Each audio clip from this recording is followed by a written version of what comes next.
I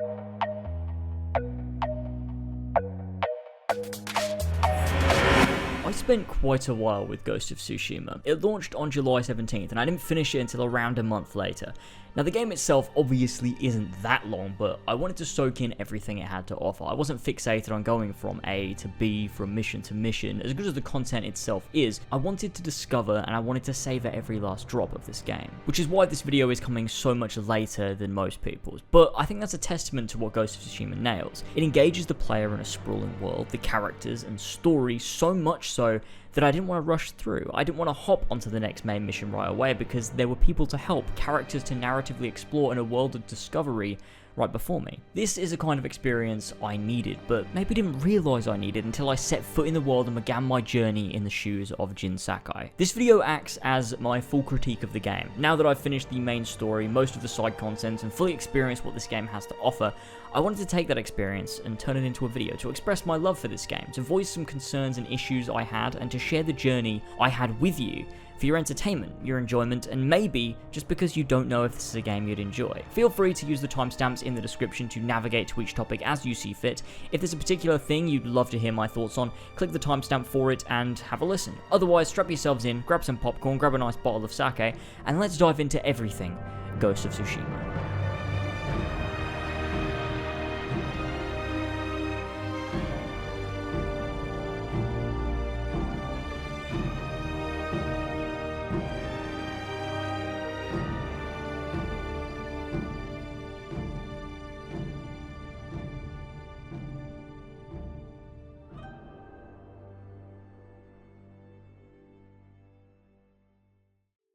Before we go any further, however, this video is sponsored by the online learning community Skillshare. Skillshare offers classes on a bunch of different things. Like I've mentioned before, I've been using it to learn Premiere Pro, so I'm not left behind in this ever-progressing industry. After the last sponsored video, so many people clicked my link and used it, and it's been so cool seeing so many people picking up new skills and sharing them with me on Twitter and on Discord, as well as supporting the channel with that 2 months free membership. It's incredibly affordable at under $10 a month after that free 2 months, and you're getting access to so many classes on things you might want to learn. You never know the potential career paths learning these skills could open for you. Also, don't forget the deal is still available to you. Hit the link down in the description to get 2 months free access to premium Skillshare content. It's worth checking out even if you don't think it's something you'd necessarily be interested in, because even just by signing up for a free trial, it helps support me, but also you get access to this world of creativity you might not have ever thought about before. As always, if you do check it out with my link and decide to learn a new skill, tweet the results at me or hit me up on Discord. I'd love to see what you've all been learning how to do using Skillshare.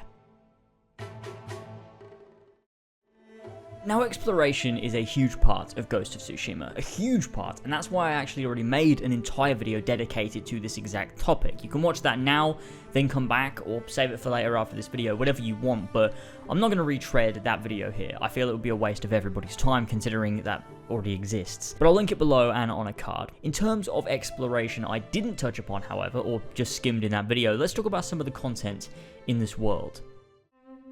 Side quests are huge in any open world game. Ghost has a lot, and I do feel sometimes the game could have benefited from cutting some, but only some, because for the most part they're incredibly compelling side stories that don't drag out unnecessarily, which some games can have issues with. The most important side quests within this game are the character arcs. Now, you meet several characters across your time exploring the main story of this game. These characters all have their own side narratives that are entirely optional. From smaller arcs with characters like Kenji spanning merely 3 quests, to other main characters like Lady Masako spanning 9 quests across all 3 acts of the game. They range from smaller character-focused mini-stories to huge-scale revenge stories that in their own right tell narratives that are engaging and keep you playing. I do feel, however, that on occasion, these side quests can fumble their endings, specifically for characters like Lady Masako and Sensei Ishikawa. Both, I feel, end sort of abruptly and try a bit too hard to fake you out. Like, hey, you think one thing is going to happen, but actually, this is what happened, but actually, also not, and what you thought happened did happen, and we were just faked a fake out for no real reason. For example, with the Lady Masako quests, they continuously throughout the storyline have Masako explain that she was betrayed and that her entire family was killed for seemingly no reason. Whenever we meet someone who might know more, she kills them. Now, Jin doesn't think anything of this, but as the player, we do. Like, why is she murdering these people before they can explain why they hated her? Maybe doesn't want Jin to find out her secrets?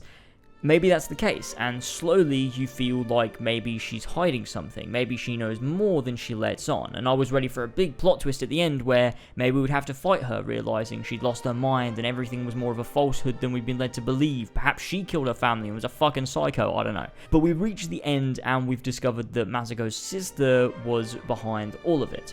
And so we're riding to kill her, and we have a conversation where Jin tries to work out why her sister would do this. Why would she want her and all of her family dead? It seems a bit extreme, right? And so I was prepping myself for a big reveal, and then... You murdered my children.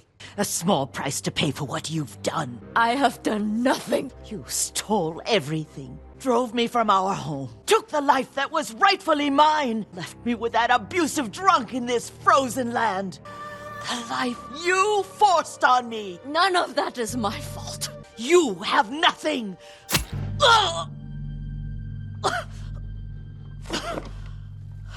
That's really it? I honestly feel like I sort of wasted my time with it. It was really compelling until that final moment, and like, I don't know, it just kind of felt like wasted potential. On the whole though, these character quests are really strong. They've got compelling writing, they've got great character moments for Jin that progress his narrative and his arc, which we'll unpack later, and there are some really emotional moments. The entire Yuriko side story was stellar, and it served purely to push forward Jin's own arc, but also to teach us about his past and about his father, who actually himself questioned a lot of the strict rules the samurai have, which of course comes into play moving forward with Jin's story. Something I love is the amount of rich storytelling we get from these side quests, not only for their own contained story, but for Jin himself and where he goes on his personal journey.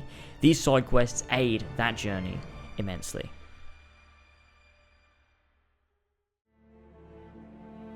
Now, random side quests are one-off stories that tend to be a bit more optional and are very hit and miss at times. Don't get me wrong, it's usually more hit than miss, but they do have some writing tropes that fall flat sometimes. For example, there are ones like a missing girl in a small village towards the south that turns into a story about how there's a gang kidnapping girls to sell them, and the personal story about why she left in the first place. You learn more about her mother, as well as feeling genuine anger towards the gang responsible, emotionally charging the quest so that you care to help. Others, however, can pull a classic, oh, help this guy and now he wants to kill you, and it's kind of obvious and it's a bit tired after they do it the third time, and it's really tired after they do it the seventh time. Like I said, these side stories are mostly really well developed ways to flesh out the world, but there may have been a tad too many, and this may be to the game's detriment. When you look at something like Horizon Zero Dawn, it may not have nearly as many side stories as Ghost, but what it does is make sure that every single side story serves a purpose and is worth your time to play.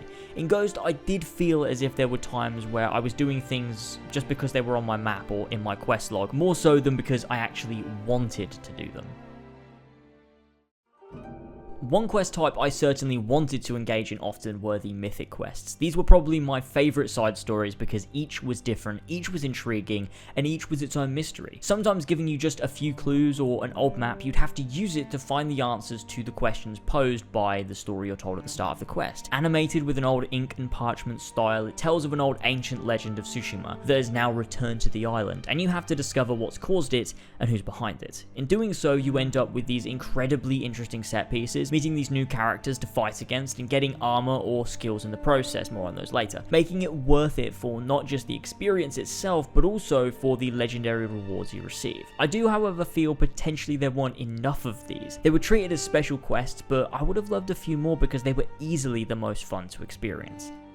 I feel, despite their flaws, the side quests themselves within Ghost allow for a wide range of things to do, building up side characters and adding to Jin's arc, allowing for exploration of new settlements and the people within, the knowledge of old Japanese legends and mysteries, leading into the adventure to uncover their origin, all of which provide great reward to the player for doing so. My only major issue is some of the cutscenes for these side stories aren't mocapped, and in doing so you have this disconnect from the characters and the narrative. An easy fix is an approach like The Witcher 3 in which the camera angle will change during a conversation to engage the player more, but simply having one camera angle mid-shot pointed at the characters that they spout exposition for the mission you're about to play can get incredibly tiresome and have you zoning out at times. Assassin's Creed Origins is another game that suffered from this issue, and it can easily leave players feeling uninterested in the story being told that otherwise could have been very interesting due purely to poor presentation. But that's more of a nitpick than anything else, as it doesn't actually change the content which is on display. Just something that bothered me. Now, since we're still talking about exploration and the world, I've heard a lot of people asking me to discuss the parkour in this game, and I'm sorry, but this game doesn't have parkour. It has a basic climbing mechanic, but it's not parkour. Assassin's Creed had parkour before they turned it into Breath of the Wild. Mirror's Edge is peak parkour, but Ghost of Tsushima doesn't have parkour, and that's fine, it doesn't try to. It has a climbing mechanic, but I just wanted to address there's a huge difference between parkour and climbing. Parkour is getting from A to B the fastest way possible. Climbing is moving vertically. However, the climbing in this game is really engaging. It's nothing special, it's mostly akin to something like Horizon Zero Dawn, but it's easily more fun to play. Incorporating the grapple hook does wonders, and having specific sequences and areas that focus on climbing make them fun and engaging. They're small puzzles, and they're barely puzzles, but they make you think and use climbing in a way that's a bit different from basic navigation. Shrines, for example, require the player to reach a high point, and to do so you have to scale around a mountain with broken pathways, points to swing from, and it really does put you to a test of climbing. It's hard to fail, but to get the right finesse does take a bit of practice, and I think that's what it's all about, making your climbing and path to the top feel as seamless as possible. And the areas that are designed for this are designed so well, and they're incredibly engaging to play through. Reaching the top of any of the shrines and staring out across the world is just pure satisfaction. Now exploration is out of the way, let's move on to another of the major components of this game. One of the core pillars, if you will, and that is stealth. An element that's introduced early on and something that continues to develop throughout the entire game through introductions of new gameplay, but also narratively, as most gameplay is coupled with the personal journey of Jin. Now, I've been needing a game that focuses heavily on stealth in this regard since Assassin's Creed became a light RPG and Ubisoft refuses to put out another Splinter Cell. The only real thing I've had for stealth has been Hitman, and although it scratches that itch, I feel like Ghost is the exact thing I was looking for. For a start, you have tools, plenty of tools that grow as you play, through what they can do, but also new ones that are introduced. For a start, we have my favourite, the wind chime. Now, on its own, the wind chime will just lure over one guard, which is fine. It can be used if you're hiding and you want to lure someone over or get someone away from a larger group, but better yet is when you equip the charm that allows for it to fire out poison gas when investigated, which means you can lure enemies out of their group to their death without moving an inch, and it makes you feel powerful, unlike this ghost striking from the shadows. On top of that, you have the blowpipe for regular poison dart kills, or berserker darts that work exactly like they do in Assassin's Creed, sending a guard into a frenzy and attacking everyone in their path. You also have others like your smoke bombs for quick getaways or undetected multi-kills. There are plenty of tools at your disposal to make engaging in stealth all that more tactical. On top of these tools, you always have your trusty bow to use in stealth as well, using the half bow for closer, quicker kills, and using your longbow for more distant enemies, or ones wearing thicker armor, allowing you to take out a large amount of enemies at range. It was easily my go-to as I was playing, and something to fall back on should you run out of tools, or there are just too many guys in an area. Now, one thing I do love are abilities that allow for better stealth, and this game has them all. Skills that allow for multi-stealth takedowns, coupled with abilities that add a shock and awe mechanic, meaning you can stealth take down 3 in a group of 5 guys and then have the rest just run away. It makes you feel so powerful when you pull off this shit, and being able to couple your abilities with your tools means you're pulling off some crazy complex moves that just decimate your foes without even breaking a sweat. The final thing I wanted to touch on with regards to stealth is the level design around these stealth areas. The climbing, coupled with the movement through tall grass and being able to observe your enemy's patrol patterns, means you can really take advantage of the stealth in this game. Almost every enemy area, unless for story reasons, is built to facilitate stealth.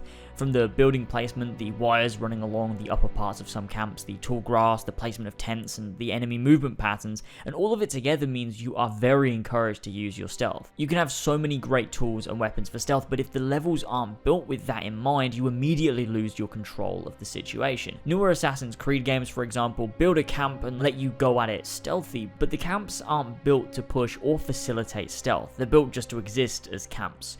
When you're playing Ghost, you feel control in every stealth encounter, and it's exceedingly fun. Combat. Of course, this game is heavy on its combat. It's a samurai game after all. It would be crazy if it wasn't. There's a lot to go over with regards to this, but let's break it down and discuss each individual part that makes up what is the combat system.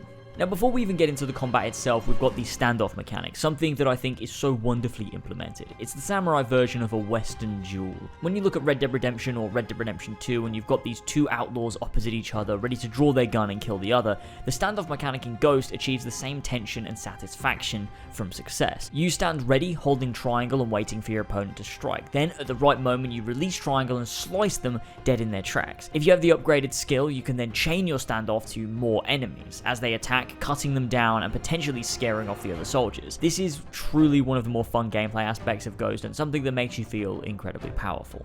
Now, first off, the main moves you're going to be using in this game are the dodges, the blocks, and the parries, as well as obviously attacking with light and heavy attacks, and those are the basic things. You have to attack when there's an opening, and block attacks unless they have a red glow, in which case you dodge. Now, of course, that's the pure basics. On top of that, if an attack is blockable, you can hit block as the enemy attacks to perform a parry and then use that to counterattack. If you hit the block button at exactly the right time, you perform a perfect parry, meaning you can also counterattack dealing maximum damage. You can also perform perfect dodges, which allow for counterattacks as well. You can enhance your retaliations using skills in the skill tree, meaning there are more options for parrying and countering your enemies. It's a very deep and thoughtful system. My only issue is that the game focuses very heavily on making sure you are perfect with your timing, meaning even if you're a tad off, sometimes you'll take a hit and miss an opportunity, which would be fine, but with the animation-based system they have, you can't instantly cancel out of moves or animations for ease of combat. So sometimes you'll come out of blocking, changing stance, or finishing an attack, and you're not able to parry an attack to counter because the animation is still playing from before, and so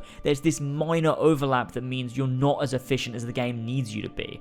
On top of that, sometimes your enemies will track you, so if you dodge away mid-combo and the enemy has to finish their combo, they sort of slide across to your new position after the dodge and finish their attack, meaning your dodge was useless. They're not huge issues that happen all the time, but I do feel if you wanted a perfect system, you could remove the enemy tracking and also allow me to cancel out of animations. Sure, it might not look as cool and as cinematic, but at least there's more player agency there, and I think that's what matters more. On the whole though, the base system works wonders and feels satisfying as hell, with your weapons cutting into your foes and tearing them down.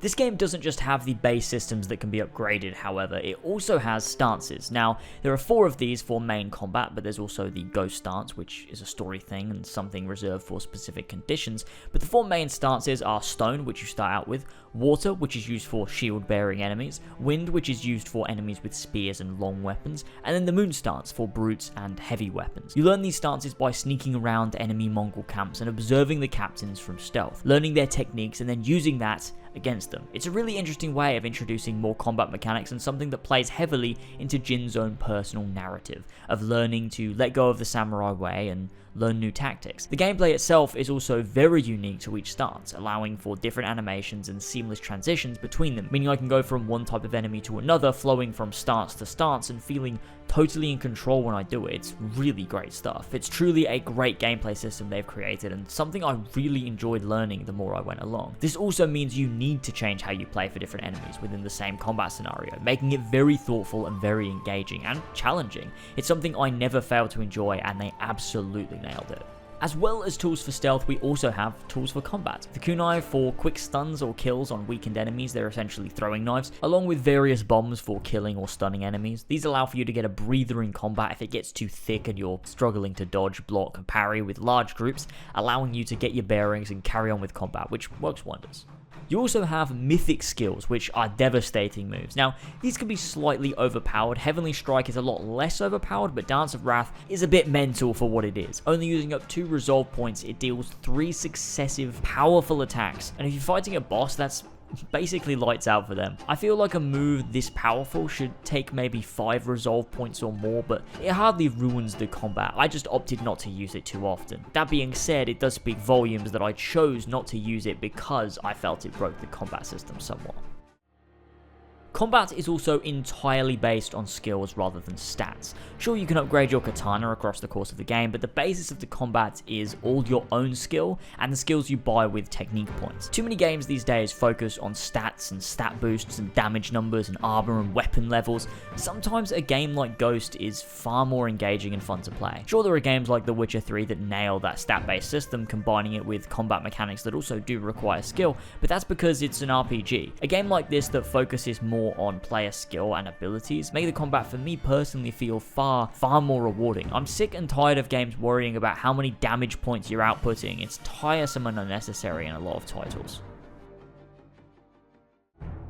But like I did say, weapons and armor can be upgraded, but they don't give you a boost in damage or defense stats really, as much as they give you unique abilities with either your standoff streaks, stealth detection, or maybe your speed and agility, which is very rewarding, meaning each outfit or armor gives you a different ability to help in different scenarios. They also look really cool to upgrade and customize, which is a huge plus. The emphasis on skill and style above stats and numbers makes the progression and customization within the game only complement your playstyle and feel intertwined with the overall experience. A lot of people are calling Ghost of Tsushima Assassin's Creed Japan. Now, I honestly disagree. It has some of the same elements, such as a personal narrative of growth. You've got some climbing, you have stealth, you have combat, and you have a historical setting, but it really isn't Assassin's Creed in its DNA. Get it? As a long-time victim of the Assassin's Creed brand, I feel I'm most qualified to explain why. Now, first off, the core pillars of Assassin's Creed, discounting the fake new ones, is parkour, social stealth, and combat. Ghost, like I said, doesn't have parkour, it has climbing, which is fun, but it doesn't have parkour by any means. It also doesn't have social stealth. It has some stealth elements like hiding and assassinating foes, but it doesn't really play like Assassin's Creed. It plays a lot more like Hitman with use of tools, mixed with maybe a Metal Gear or Splinter Cell in a Japanese setting. There are very specific elements that make up the integral gameplay of a true Assassin's Creed title, and Ghost just doesn't have those things, which is obviously not a problem because it's not Assassin's Creed, but I did want to briefly go over this because people keep asking me if this is the AC game that we need, and honestly, if Assassin's Creed decided to copy this instead of The Witcher 3, it would be just as lacking because it would still miss the core of what makes Assassin's Creed Assassin's Creed. Sure, there might be a trade-off of levels and damage stats for a more enjoyable stealth system. Sure, it might be a better not AC game, but it would still be a not AC game all the same. Before the game launched, I listened to a few tracks from the soundtrack, and it sounded nice, but it didn't do much for me, which was a shame. However, all of the tracks now hit so differently after experiencing the story. It's crazy how emotionally charged a lot of the tracks in this game are, and I'm blown away with the quality and variety amongst them. Experiencing this entire narrative almost breathes life into the music and vice versa. It's superb, and you've been hearing it all throughout this video, different tracks from the game.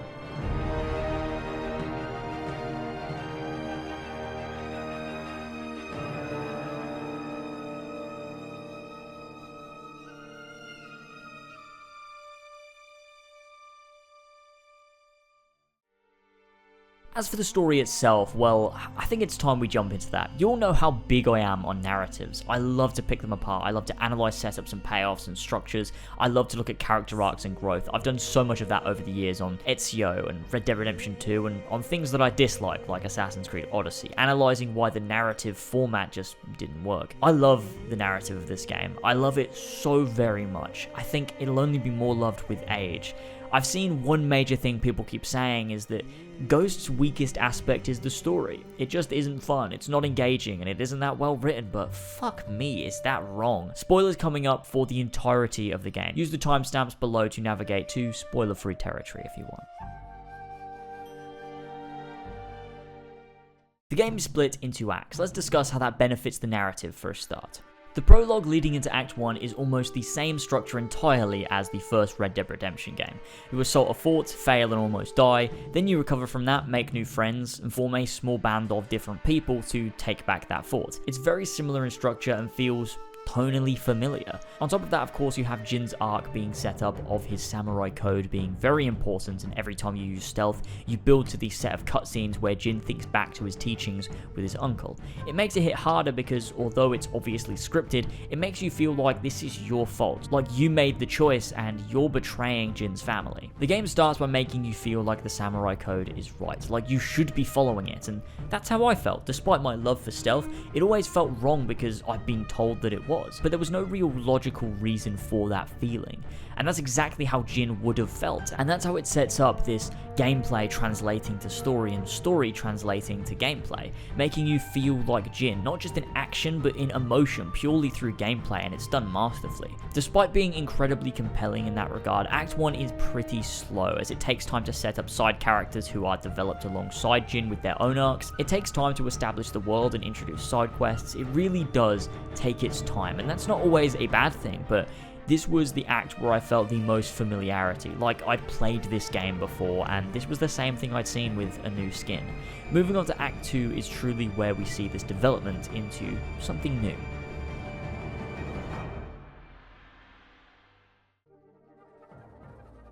Act 2 I found was easily the longest, with so much to do and finish from the first area, whilst adding new story, a new area of the map, and tons of new side content. I found myself off doing all manner of things in this act and experimenting with new gameplay additions. With Shimura being saved, he was there once again to guide Jin. However, Jin already had the experience of using his ghost persona, being able to use these new fighting styles and new methods to protect the people of Tsushima and to take down the Mongols. Of course, Shimura fights back against that and leaves us feeling conflicted, because we know being the ghost is the only way to fight back against these invaders, but we also don't want to lose this bond Jin has with his uncle. The added plot point of having Shimura take him in as his own son is just another piece that adds to the conflict that Jin has to deal with. I think that the push Jin needs to become the ghost truly comes from his uncle. His uncle fights back against his methods so hard with seemingly no logic beyond samurai code says it's wrong, and Jin doesn't understand the purpose. If the samurai code does nothing to save the people of his land and instead only serves to protect the lords and their honor and dignity, then what's the point? It's hollow, it's shallow, and it won't help him in his mission. We get an incredible turning point moment in the Battle of Yarikawa, where Jin finally evolves into the ghost. And in doing so, we receive the ghost stance, again gameplay translating to story and vice versa. Jin realizes and knows that the only thing that will drive the Mongols from his home, stop them from slaughtering his people, is to send a message of fear. These people will not face you with honor in the field of battle, and so it makes the samurai code redundant. It means they are sentenced to die and lose their home, and Jin won't stand for that, and we see him finally become the ghost. The moments that follow in the battle to take back Shimura Castle lead him to finally make his decision to leave the samurai. He slaughters a Mongol captain in front of his uncle. The people now follow him. He's proven he can protect his people as well as win battles, and his uncle's way just doesn't do that. Finally, their bond is severed when he sneaks into the camp to poison the Mongols. This moment as well also highlights how these methods aren't exactly humane or even fair. They're wrong, but they're necessary, and that's something Jin has to live with. Doing these awful things in order to save his people is a sacrifice he's willing to make. His uncle would rather keep his integrity as a highborn lord of Tsushima, which Jin just can't do. The end of Act 2 and the start of Act 3 is purely fucking incredible. Non-stop emotions and action, from the fight with Ryuzo to the confrontation with Shimura finally coming to a head, followed by the stealth escape and then finally riding away from the castle on your horse, leading to a slow and emotional ride north, where after a long while, Jin's horse collapses and dies. The horse you've had for the whole game up until this point. A horse that I felt Jin had a very strong bond with. It really got me, and in that moment I realized how much I loved this story. I felt so strongly for these characters and I believed in Jin. I wanted to see him confident in the ghost and find his footing after leaving the samurai. And that's what Act 3 does. I went full ghost in Act 3 onwards, wearing the ghost armor, doing only stealth, terrifying my foes, doing this mad fucking assassination move.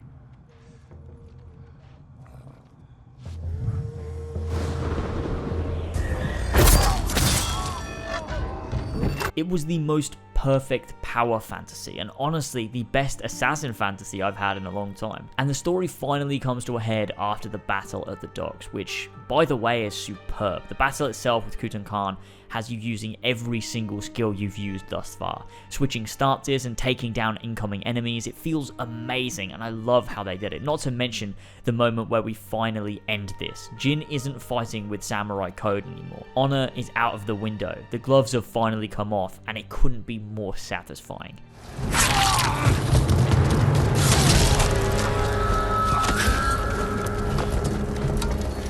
We will be remembered forever. No, you will be forgotten.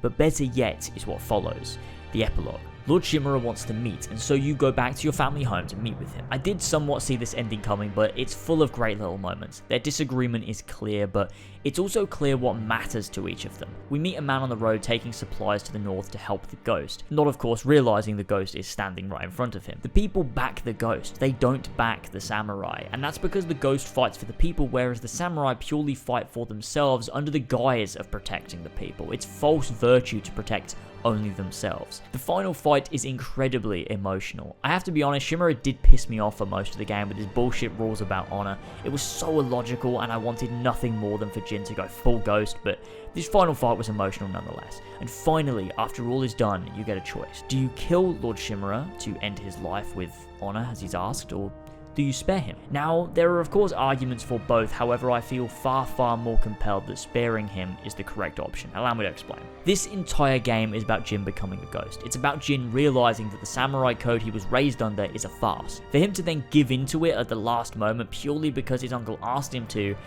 makes no sense. Why would he kill his uncle? The only reason Jin would kill his uncle is out of honor, an honor he no longer believes in. The ultimate moment of becoming the ghost is sparing his uncle's life and allowing him to live because he doesn't want to kill his family out of some twisted devotion to a set of rules that has ruined his life. It's clear in this epilogue that what Shimura cares about most of all is loyalty to the shogun and loyalty to the samurai code. What he doesn't care about is his family and his people, whether he realizes it or not. And that is the moment in which Jin feels entirely betrayed, because his uncle values the code and this law more than he values his own nephew.